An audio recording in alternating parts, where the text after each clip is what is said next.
جب دین کی روح نکل جائے نا پھر دین میں یہ ساری چیزیں آ جاتی ہیں، جھنڈیاں، کپڑوں میں دین، نعروں میں دین، جھنڈوں میں دین، رنگوں میں دین، یہ سارا ہو جاتا ہے۔ لوگ کہتے ہیں قرآن سے ماتم دکھاؤ، لوگ کہتے ہیں قرآن سے یا حسین دکھاؤ، میں بھی قرآن سے یا حسین دکھاتا ہوں۔ پھر اس میں نے الٹیمیٹلی کو پھکی دی تھی کہ اگر کوئی چیز طاری کرنی ہے، باقی چیزوں کا تو مجھے نہیں پتا، لیکن صحیح بخاری میں 3748 نمبر حدیث ہے کہ امام بخاری لے کے ہیں کہ عبید اللہ ابن زیاد کے سامنے حسین ابن علی کا سر کاٹ کر ایک تشت میں رکھا گیا، نعوذ باللہ، اللہ کی لعنت ہو، فرشتوں کی لعنت، تمام لعنت کرنے والوں کی لعنت ان لوگوں پر جنہوں نے حسین ابن علی کو شہید کیا۔ تو اب یہ تو کٹ کنفرم ہے نا، تو یہ کٹ کبھی کسی نے لگایا وہ نہ اٹھانا ہی کر دو، نہ کرنا ہے کام، میں نہیں ویسے بتا رہا ہوں۔ صحیح مسلم میں پوری تفصیل ہے، قرآن میں بھی ذکر ہے، وما رمیتا اذ رمیتا ولکن اللہ رمی، اے نبی جو کنکری آپ نے پھینکی تھی وہ آپ نے تو پھینکی نہیں تھی، وہ اللہ نے پھینکی تھی، جبکہ آپ نے پھینکی تھی۔ سورہ فتح میں آیا کہ یہ جو درخت کے نیچے بیعت کر رہے ہیں نبی تمہاری، اللہ ان سے راضی ہوا ہے، ان کے ہاتھوں پہ اللہ کا ہاتھ ہے، حالانکہ وہ رسول اللہ کا ہاتھ ہے، یعنی رسول اللہ آن دا بہاف آف گاڈ بیعت لے، تو نبی علیہ السلام کے ہاتھ کا تو پنجہ میں نے تو نہیں کہیں لگے ہوئے دیکھا۔ اہل تشیع میں جتنے پڑھے لکھے لوگ تھے وہ پہلے ہی تنگ تھے کہ عجیب قسم کی یہ ٹیبوز والی ایکٹیویٹیز کرنا، ٹھیک ہے، اپنے آپ کو زخمی کرنا اور پوری دنیا میں اسلام کی بدنامی کا باعث بننا۔ حضرت یعقوب روزانہ، ایک دن نہیں، محرم میں نہیں، 10 دن نہیں، حضرت یعقوب نے سال ہائے سال روزانہ ماتم کیا ہے۔ اور یہ مجھے پتا ہے ایک شیعہ عالم ہے، میں ذاتی طور پر ان کی بہت قدر کرتا ہوں، شہنشاہ نقوی صاحب حافظہ اللہ تعالیٰ، انہوں نے یہ بات کی ہے اور انہوں نے، یعنی مجھے بڑا افسوس ہوا قرآن سے آیات پڑھ کے نا، سورہ یوسف سے، حضرت یعقوب علیہ السلام جو افسوس کرتے تھے یوسف علیہ السلام کے لیے، وہ تو اس میں الفاظ ہیں، وہ ہائے یوسف کہتے تھے، اور یوسف افسوس یوسف کے اوپر، اور یوسف کو یاد کر کے روتے تھے، حتیٰ کہ ان کی بینائی چلی گئی۔ اور کس کا ماتم کیا؟ جس کے زندہ ہونے کا یقین تھا۔ حضرت یعقوب کیا کہہ رہے ہیں؟ حضرت یعقوب روزانہ ایک ہاتھ زانو پر مارتے تھے، ایک ہاتھ سینے پر مارتے تھے، ایک ہاتھ سر پر مارتے تھے۔ اس کے ساتھ انہوں نے ساتھ خود کہانی جوڑ لی کہ ایک ہاتھ یہاں مارتے تھے، ایک یہاں مارتے تھے، تو ہم یہاں مار لیں تو کیا ہے؟ یہ قرآن کی کس آیت میں لکھا ہوا ہے؟ یعنی یہ آپ کہانی بند کریں۔ اور سر پر، زانو پر اور سینے پر ہاتھ مارتے ہوئے کہتے تھے یا صفا علی یوسفا، جسے آپ یا حسین بولتے ہیں۔ سورہ یوسف کھول کے خود 80 نمبر آیت سے آن ورڈ پڑھ لیں، پارہ نمبر 12 کے اندر، وہ مجھے بتائیں کہ کہاں لکھا ہے کہ وہ ماتم کرتے تھے۔ ہوتا ہی ہے کہ آدھا سچ بڑا خطرناک ہوتا ہے۔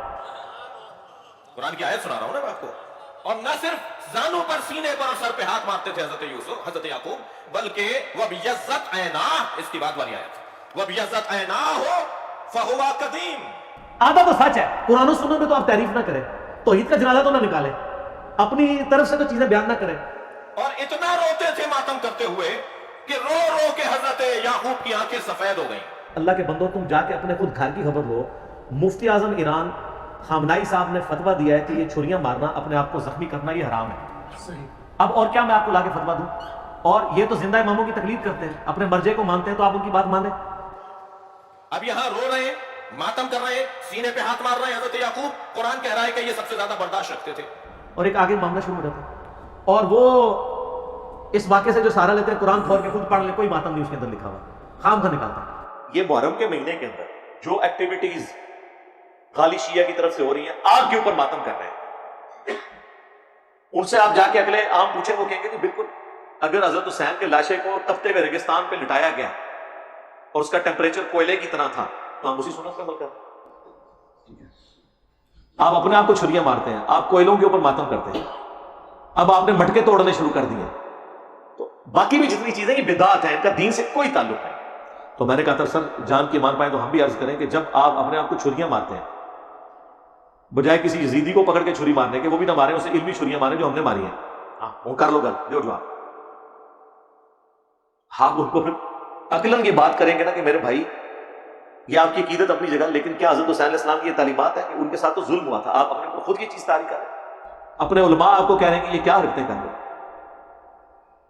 زنجیر زنی کرتے ہیں، گھوڑے کے نیچے سے گزرتے ہیں، جھولے نکالتے ہیں، تو کیا غیر مسلم اس وقت نہیں سوچتے ہوں گے کہ اسلام ان رسومات کا نام ہے؟ اس وقت اسلام کی بدنامی نہیں ہو رہی ہوتی؟ تو جو ڈاکٹرن آپ بنا رہے ہوتے ہیں ذرا اس کو دوسرے اعتبار سے دیکھیں کہ یار یہ کیا اسلام کی تعلیمات یہ ہیں؟ انہوں نے اپنا جنون کا نام خرد رکھ دیا۔ وہ اگلے دن مجھے یہ ویڈیو دکھا رہے تھے، شاید بھائی نہیں دکھائی تھی مجھے، دو بندے ایک بچے کو پکڑ کے نا تھوڑی دیر کے لیے وہ کوئلے انہوں نے سلگائے میں، ایک بہت بڑی اس کے اندر ایک تندور سے ہی بنایا ہوا ہے، اس کے اندر اس کو ڈالتے ہیں، پھر کھینچتے ہیں، تو بس تو تیسری بار وہ پتہ نہیں بچہ قابو نہیں آیا یا انہیں انہوں کھچ لے, یہ بھی نال جا کے ڈگ پہ رہے, سب نے شور مچا کے نکال رہے ہیں. کیوں نکال رہے ہیں؟ ان کو مرنے دیں, شہید ہی ہو رہے ہیں نا. سب تماشے رہے, یہ بدعت ہے, ان کا کوئی دین سے تعلق نہیں. کیا اسلام اس چیز کا نام ہے کہ سال کے بعد ربیع الاول کے مہینے کے اندر لوگ نکل آئیں باہر, سال کے بعد محرم کے مہینے کے اندر لوگ نکل آئیں باہر, یا رمضان کے مہینے کے اندر نکل آئیں باہر؟ اسلام تو ایک پورا ایک پیکج ہے نا, اور ایسی چیزیں دین میں داخل کی جاتی ہیں تاکہ اصلی دین پیچھے رہ جائے. محرم میں ماتم کرنا, محرم میں نہ کریں, آگے پیچھے کر لیں.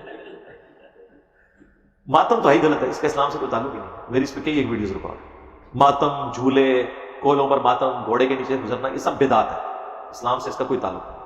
سیدنا عباس ابن علی کے متعلق تفصیل سے بتا دیں. حضرت علی کے وہ بیٹے تھے, اور کربلا میں سیدنا حسین ابن علی کے ساتھیوں میں وہ شہید ہوئے, اور انہی کو عباس علم بردار کہا جاتا ہے. اور یہ آپ کو شیعہ کے جو گھروں میں وہ جو پنجے اور ہاتھ نظر آتے ہیں وہ انہی کی نسبت سے لگائے ہوئے ہیں, بس یہی رہ گئے. حالانکہ یہ ان کا کوئی پنجہ نہیں ہے, نہ اہل بیت نے کبھی یہ اسٹیل کے یا یہ لوہے کے پنجے بنا کے تو لگائے ہیں. اگر لگانا تھا تو اللہ کے نبی کا ہاتھ کی شبینہ بنا کے اہل بیت لگاتے, جس کے بارے میں قرآن میں ہے وما رمیت اذ رمیت ولکن اللہ رمی. اے نبی, جو غزوہ حنین کے موقع پر آپ نے کنکریاں پھینکی تھی, 12,000 کا مسلمانوں کا لشکر مقابلہ نہیں کر سکا قبیلہ ہوازن کے تیروں کا, صرف 80 بندے حضور کے ساتھ رہ گئے. واضح شکست ہو گئی, حضور کا بس معجزہ ظاہر ہوا, حضور نے ایک ایسے مٹی کی ایک مٹھی کنکریوں کی بھاڑ کے ان کی طرف پھینکی, وہ سارے اندھے ہو گئے. تو یہ جذباتی چیزیں ہیں, یا اللہ سانوں بھی بخش دے, سارے بزرگوں بھی بخش دے, آمین. بخاری مسلم دونوں میں حدیث ہے, انا سید الاولین والآخرین, میں جتنے گزر چکے جتنے آنے والے ہیں ان کا سردار ہوں, قیامت کے دن میں ان کا اللہ کے حضور شفیع بنوں گا. اور مسلم شریف میں تو جس شان سے وہ حدیثیں آئی ہیں, آئے ہائے کافی ہو گئے جواب, اس سے زیادہ تو دینے کی ضرورت نہیں ہے. کافی آزمان ان کا ہو جائے گا. دیکھیں ان کی وجہ سے اب بزرگوں کی وجہ سے ہمیں کیا کچھ کرنا پڑتا ہے. آپ کے سوال بھی پرچیوں والے رہ جائیں گے کہ وہ بھی کیا دن تھے.